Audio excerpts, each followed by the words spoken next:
Leo. Welcome to Pandora Astrology's monthly horoscope for November of 2021.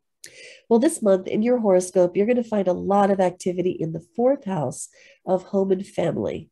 Now, you probably could get all the answers you need in a natal and transit reading, but you might also want a family soul group reading if you want to actually look at the charts of family members so you can manage the relationships better.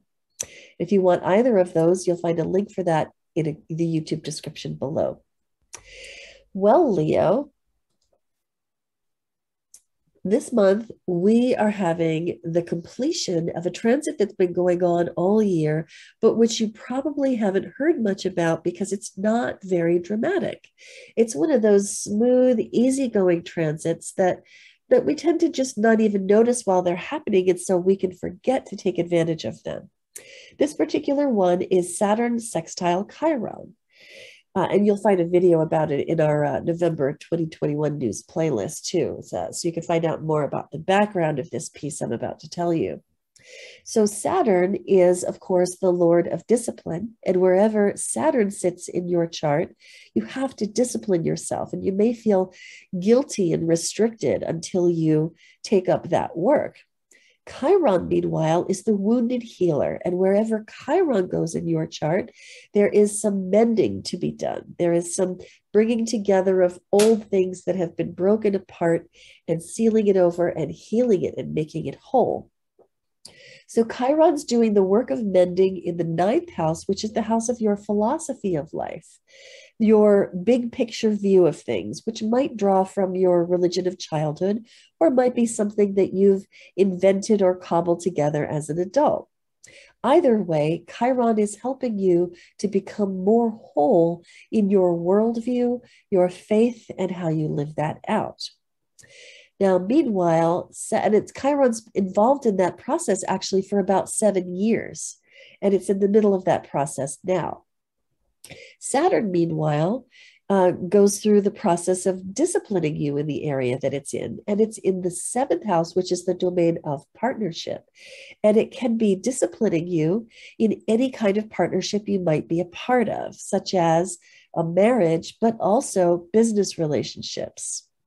So Saturn is demanding that you step up and be more adult in all of your partnerships.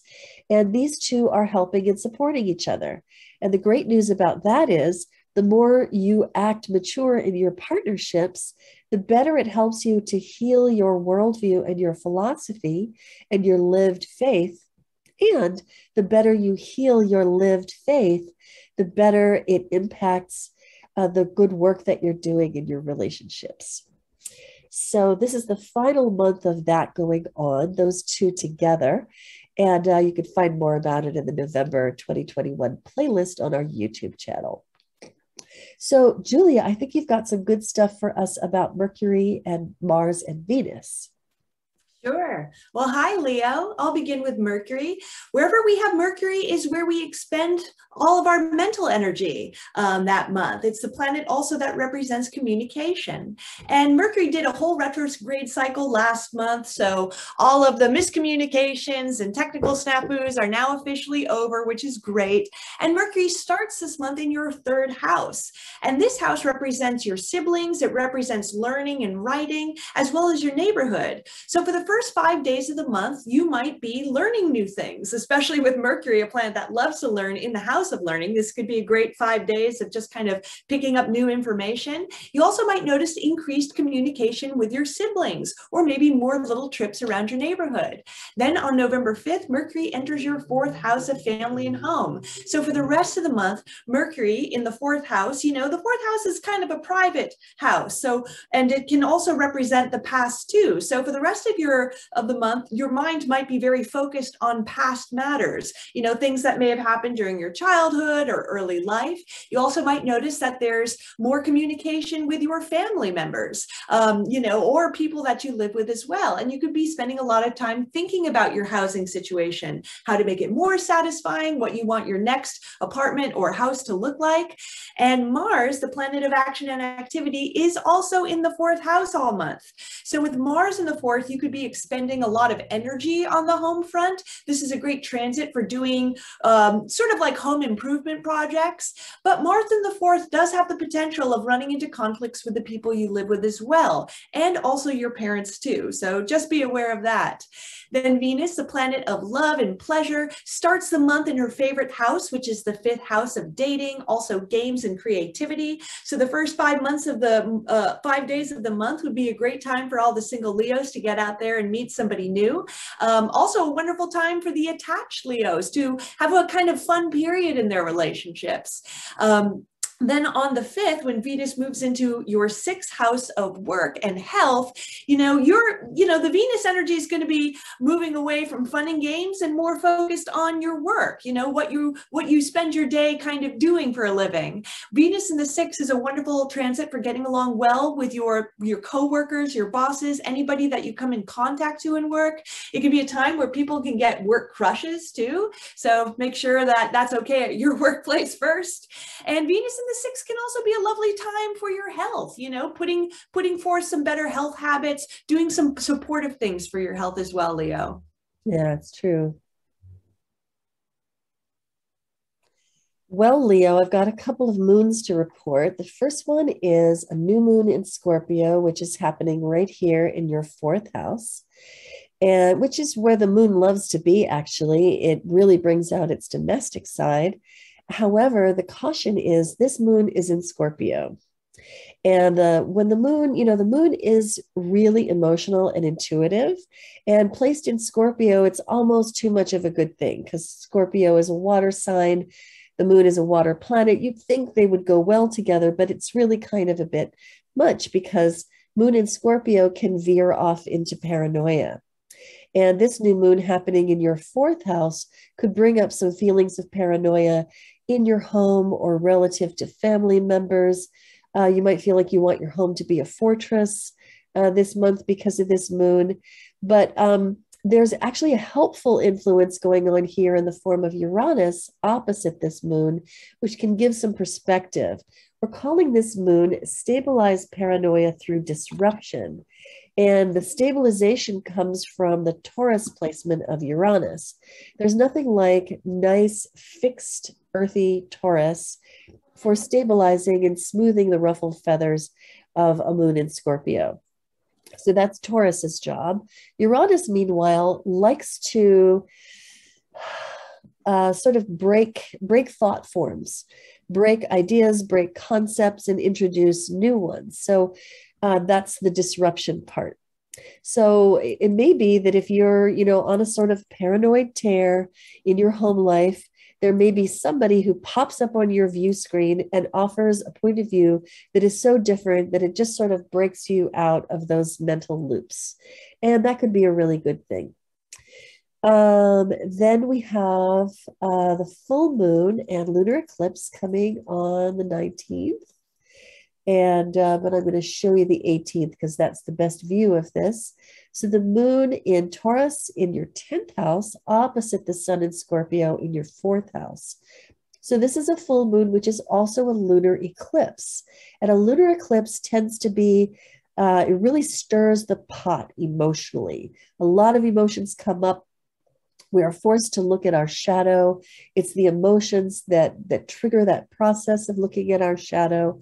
And wherever the eclipsed planet lands in your chart is the place to watch for an emotional upset or outburst. In this case, that's your 10th house, which governs career and your career place. So the place that you work where you are pursuing your career. And so, definitely watch out for emotions to come bubbling to the surface that could bring up some shadow material for you.